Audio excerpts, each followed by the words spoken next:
Hola chicos, ¿cómo están? Espero que todos se encuentren muy bien en sus casas, junto a su familia. Vamos a hacer un video, una especie de resumen donde nosotros vamos a poder revisar lo que vimos en la clase pasada y también nuevo contenido con respecto a los gobiernos radicales. Vamos a empezar entonces con el análisis de la inestabilidad política de 1931 a 1932 y el segundo gobierno de Arturo Alessandri.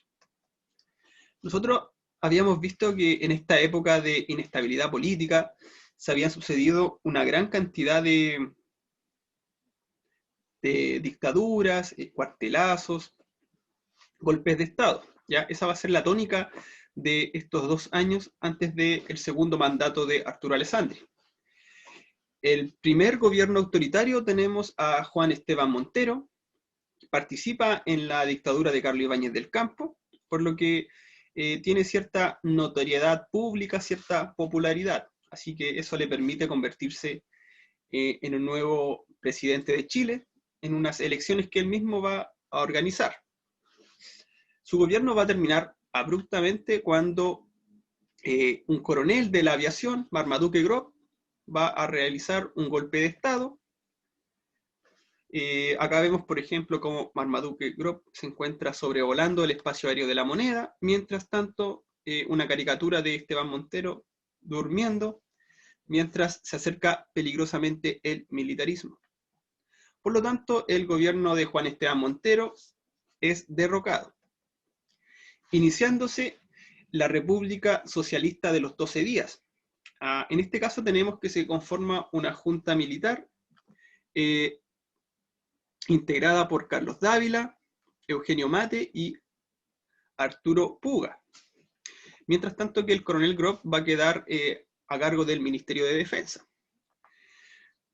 En este momento histórico nosotros vemos cómo las Fuerzas Armadas se encuentran imbuidas por el pensamiento, podríamos decir, marxista, comunista, donde es muy importante lo que ellos van a proponer es liberar al país económicamente de esta ruina económica que se viene arrastrando desde la época de la Gran Depresión.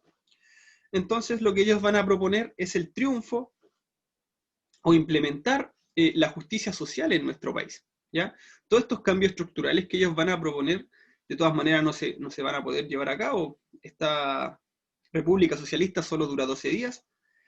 En este sentido es que uno de sus integrantes, Carlos Dávila, va a abandonar la Junta y él se va a aliar con personas o militares de la Marina y del Ejército para deponer a sus compañeros de armas y enviarlos al presidio en la isla de Pascua. ¿Ya? De esta manera tenemos que se acaba esta República Socialista.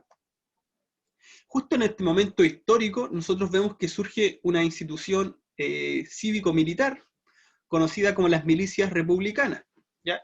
Ellos lo que buscan es evitar que nuevamente los militares participen en política. ¿Ya? Así que es una manera de disuadir a los militares. Así que se va a crear esta institución. Bueno, Dávila, una vez que se ha hecho del poder, va a gobernar durante 100 días. Va a seguir bajo la misma tónica de los gobiernos anteriores, tratando de mejorar la situación económica de nuestro país. De esta manera se va a crear un comisariato general de subsistencia y precios para brindarle los productos de primera necesidad a las personas.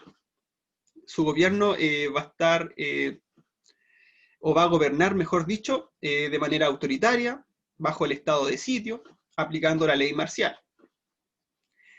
Un 8 de julio,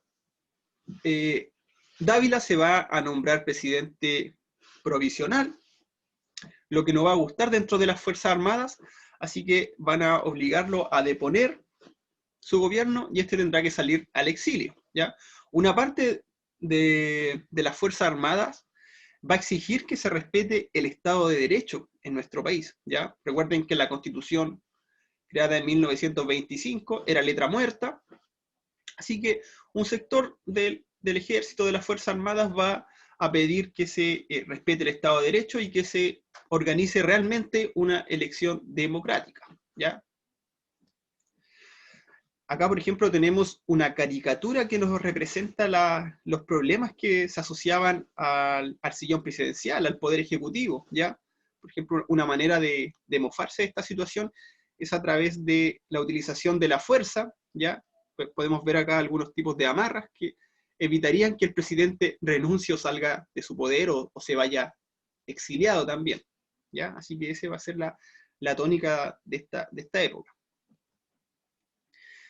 Tenemos que se va a realizar esta elección presidencial donde va a obtener la mayoría Arturo Alessandri, va a llegar por segunda vez a la moneda. Eso sí, vamos a notar un cambio en Arturo Alessandri, ya no va a ser el Arturo Alessandri de 1920, que tuvo que huir debido a los golpes militares, sino que es un personaje mucho más autoritario, con un carácter más fuerte, ¿ya? Una manera de verlo es a través de su mascota, su perro Hulk, ¿ya? Que va a ser muy representativo y muy característico también de su gobierno. Se va a aliar también con las milicias republicanas y alguien muy importante dentro de su gobierno va a ser Gustavo Ross, este hábil ministro que va a tener la misión de recuperar o reestructurar nuestra economía. El gobierno de Arturo Alessandri fue apoyado por diversos sectores, ya tanto de la derecha como de la izquierda. Él llama a todos los ciudadanos, a todos los partidos políticos, a integrarse a esta obra de reconstrucción nacional, ¿ya? Durante su gobierno se va a consolidar la Constitución de 1925 y obviamente las fuerzas militares también se van a subordinar al poder militar, o sea, al poder civil. Dentro de los aspectos importantes a nivel económico, tenemos el saneamiento de la economía. Ya tras la crisis del 29, había una severa inflación, desempleo en nuestro país, y asociado a todos estos problemas económicos tenemos que existe un gran desorden público, ya manifestaciones sociales, así que este es más o menos el contexto de esta época. De esta manera, el segundo gobierno de Arturo Alessandri va a ser caracterizado por su política represiva, ya principalmente hacia la prensa y los movimientos sociales de izquierda. Acá tenemos un pequeño esquema de cómo funcionaba el saneamiento económico propuesto por Gustavo Ross. Él lo que va a proponer principalmente es proteger nuestra industria nacional, ¿ya? Aumentar los impuestos aduaneros. De esta manera los precios se van a mantener muy altos, muy elevados los precios de los productos que son importados, ¿ya? Permitiendo de esta manera a nuestra industria nacional desarrollarse, ¿ya? Gustavo Ross va a tener un rol protagónico dentro de este gobierno, va a intentar regular la economía, ¿ya? El Estado ahora va a tener un rol preponderante dentro de la regulación de la economía, una línea que se está siguiendo a nivel mundial. La economía responde de manera positiva, se va a expandir la industria textil, va a disminuir el desempleo y los salarios también van a aumentar, ¿ya? Y algo que es muy significativo, en 1935 logra saldar la deuda externa, que desde el gobierno de Carlos Ibáñez del Campo, que no podía pagarse o estaba impaga esta deuda. En cuanto al orden institucional y también público, tenemos que una manera de evitar la incursión de los militares en la política es la alianza que se va a producir entre el Ejecutivo y las milicias republicanas, ¿ya? Así que esto va a ser muy, muy importante también. Otro aspecto central tiene que ver con la represión que va a llevar a cabo Arturo Alessandri. Tenemos, por ejemplo, la matanza de Ranquil, que ocurre en 1934, y la matanza del Seguro Obrero a finales de su mandato presidencial, que va a ser muy importante porque va a evitar que el candidato de Alessandri, como es Gustavo Ross, pueda ganar la elección de 1938, ¿ya? Donde va a ganar el candidato radical. Ahora nos vamos a centrar en la comprensión del gobierno de Pedro Aguirre Cerda y la formación del Frente Popular, ¿ya? Nosotros cuando hablamos que la clase media se ha configurado como un sector político, social muy preponderante, a partir de ahora, de 1938, vemos cómo la clase media llega al poder, ¿ya? Va a conformar un gobierno. Acá tenemos un pequeño esquema donde nosotros podemos visualizar los tres aspectos de la sociedad, por ejemplo, la política. Tenemos que se van a estar los gobiernos radicales en el poder, ya va a surgir el populismo en nuestro país. También a nivel económico tendremos que se va a cambiar el modelo de la economía, pasamos al modelo de industrialización sustitutiva de importaciones, más conocido como el ISI. Ya vamos a tener cómo surge este nuevo modelo económico. Ya se van a crear empresas públicas en nuestro país, algo muy, muy novedoso. Y a nivel social tenemos que se va a implementar el sufragio femenino, va a aumentar la sindicalización de los trabajadores y esta cultura de masa, ya ligado a las revistas, al cine, al teatro, la música, ya, así que vamos a tener una explosión de la cultura de masa. Y obviamente va a aumentar también el tema de la infraestructura urbana, ya, también va a aumentar mucho la precarización de la vivienda, ya, así que ese también va a ser la tónica de esta época. Acá tenemos, por ejemplo, un esquema donde nosotros podemos ver la conformación de los tres bloques de la política chilena, o los tres tercios, ¿ya? Donde nosotros podemos ver los partidos de izquierda, ¿ya? Como el Partido Comunista, el Partido Socialista, y los partidos de centro, como el Radical, Partido Demócrata, Partido Liberal Democrático, ¿ya? Y también tenemos acá a la derecha los partidos como el Partido Liberal, la Falange Nacional, ya que va a dar origen de forma posterior en los próximos años a la democracia cristiana, el Partido Conservador y el Movimiento Nacional Socialista, ya el partido nazi que se conforma también en nuestro país. Tenemos que la política chilena, después de 1932, hay un repliegue del militarismo, ya no, los militares ya no van a participar en la política, se va a inaugurar un nuevo proceso de estabilidad política, social y económica en nuestro país, que va a durar hasta 1973.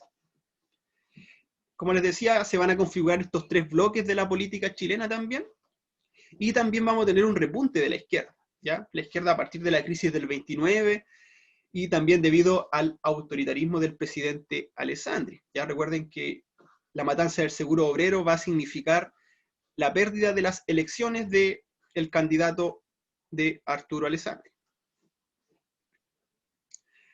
Tenemos también que los partidos políticos, tanto de derecha como izquierda, van a tener cada uno sus programas políticos, ya que van a ser contradictorios. ¿Ya? Por un lado, la derecha va a querer conservar sus privilegios, y por otro lado tendremos la izquierda que va a querer transformar la sociedad. ¿Ya? Así que se van a estar en una pugna constante estos dos sectores políticos en nuestro país. En tanto que los partidos de centro, como el Radical, van a estar imbuidos por el pragmatismo. ¿Ya? Esto quiere decir que ellos van a generar alianzas tanto con la derecha como con la izquierda, ¿ya? Buscando un fin pragmático. La situación política en la década de 1930, tenemos que a nivel mundial hay un auge del nazifascismo, ¿ya? Mussolini en Italia, Hitler en Alemania. El liberalismo va a fracasar también, ¿ya? Vemos como muchos de los países que tenían una política, una economía liberal, van a transitar hacia un gobierno autoritario, ¿ya? Hacia los totalitarismos. Vamos a ver como también las repúblicas liberales van a ir en disminución, y van a comenzar un auge de los gobiernos autoritarios, también en el mundo entero. Por otro lado, tenemos que la URSS se va a consolidar como una potencia económica, ¿ya? A través de la economía de planificación centralizada, que es, podríamos decir, la nueva moda después de la gran crisis del 29, ¿ya?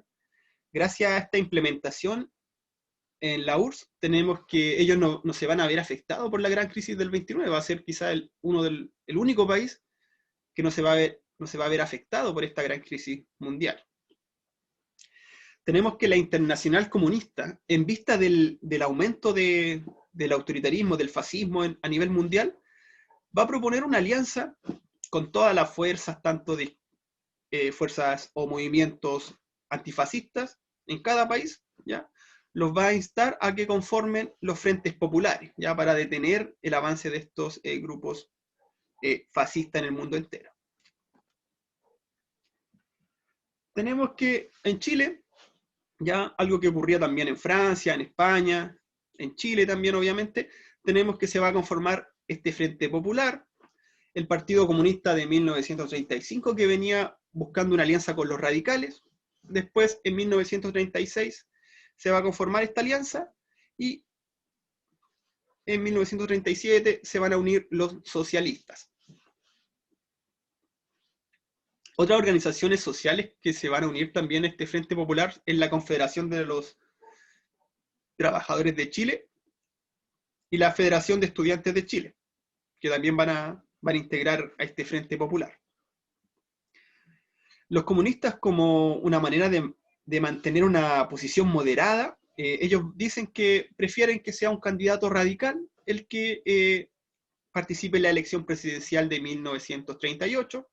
De esta manera, el Frente Popular va a elegir a Pedro Aguirre Cerda. ¿Ya? Bueno, acá tenemos